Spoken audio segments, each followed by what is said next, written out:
जनाबे वाला पंजाब की सूरत हाल बड़ी दिलचस्प सूरत हाल इख्तियार कर चुकी है। 2 दिन बाद 9 तारीख है और 9 तारीख को पंजाब असेंबली का इजलास तलब किया गया है। लेकिन सवाल यह पैदा होता है, जो अहकामात जारी किए गए थे, जो कहा गया था गवर्नर की जानिब से, और उसके बाद से फिर सारी सूरत हाल आपने देखी।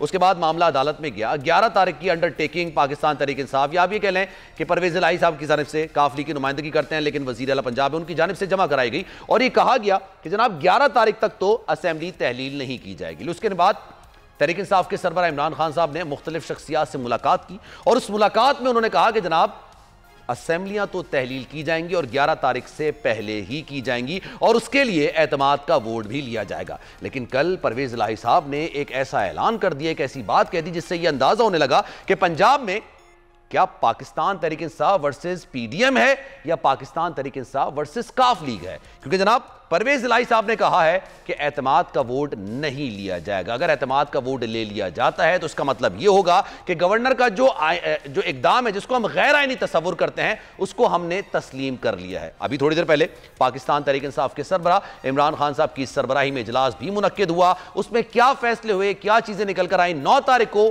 क्या वाकई में एतमाद का वोट लिया जा रहा है, क्या 9 तारीख को असेंबलियां तहलील कर दी जाएंगी, और अगर नहीं की जाएंगी तो 11 तारीख के बाद क्या सूरत हाल हो सकती है, जो कि आईनी तौर पर और कानूनी तौर पर पाकिस्तान तहरीक इंसाफ के लिए मुश्किलात का बाइस बनेगी या फिर पीडीएम के लिए। लेकिन जनाब असल खबर तो यह है कि वजीर आला परवेज इलाही ने गुजरावाला मेडिकल कॉलेज टीचिंग अस्पताल के इफ्तिताह के मौके पर गुफ्तगू करते हुए कहा था कि गवर्नर ने एतमाद का वोट लेने का गैर कानूनी हुक्म दिया है, हम उसे मानते ही नहीं हैं। वजीर आला पंजाब ने खुद को पाकिस्तान तहरीक इंसाफ के एतमाद का वोट दिलाने के ऐलान से अलहदा कर लिया और कहा कि एतमाद का वोट लेने की कोई जरूरत नहीं है। गवर्नर पंजाब के गैर कानूनी हुक्म को नहीं मानते हैं। पीटीआई को चाहिए कि गैर जिम्मेदाराना बयानात ना दे। परवेज इलाही ने यह भी कहा कि मैं इमरान खान के विजन की बुनियाद पर आगे बढ़ रहा हूं। इमरान खान कायदे आजम के बाद सबसे बड़ा लीडर है। तहरीक अदम एतमाद पर वोटिंग के सवाल पर वजीर आला पंजाब ने जवाब दिया कि आपको वोट की क्या जल्दी है, वोट की जरूरत तो मुझे है।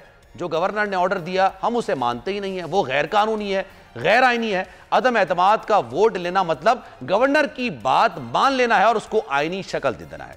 और हम किसी सूरत नहीं मानते कि गवर्नर ने कोई दायरा कार में रहकर काम किया है। दूसरी जानिब जनाब जमान पार्क में मुनक्किदा इजलास से खिताब करते हुए पाकिस्तान तहरीक इंसाफ के चेयरमैन ने साफ साफ बता दिया है कि हम अदालती अहकामात की रोशनी में एतमाद का वोट लेंगे और अदालती फैसले के मुताबिक अमल करेंगे, जिसके लिए हमें तैयारी मुकम्मल करनी है। उन्होंने पंजाब असेंबली के तमाम एमपीएस से भी कहा है कि जनाब मुलाकात की, और उन्होंने ये भी कहा कि जनाब अदालती अहकामात की रोशनी में ही एतमाद का वोट लिया जाएगा। अब देखना ही है परवेज इलाही इमरान खान और अदालती हुक्म के पेश नज़र एतमाद का वोट लेंगे या फिर पंजाब की जो सियासत है, जो सूरत हाल है, उसमें एक नया भौचाल आने वाला है। 2022 बहुत सारे तोहफे भी देके गया पाकिस्तान की आवाम को। पाकिस्तान की आवाम को एक तोहफा ये दिया कि आवाम को पता चल गया कि पाकिस्तान का मीडिया क्या है। हक और सच का सफर साल 2022 में बोल रहा नंबर 1। हमने बहुत सारे शोज और ट्रांसमिशंस की, पूरा साल मुसलसल जदोजहद में निकल गया कि ये वोट ऑफ कॉन्फिडेंस के पीछे कौन लोग थे।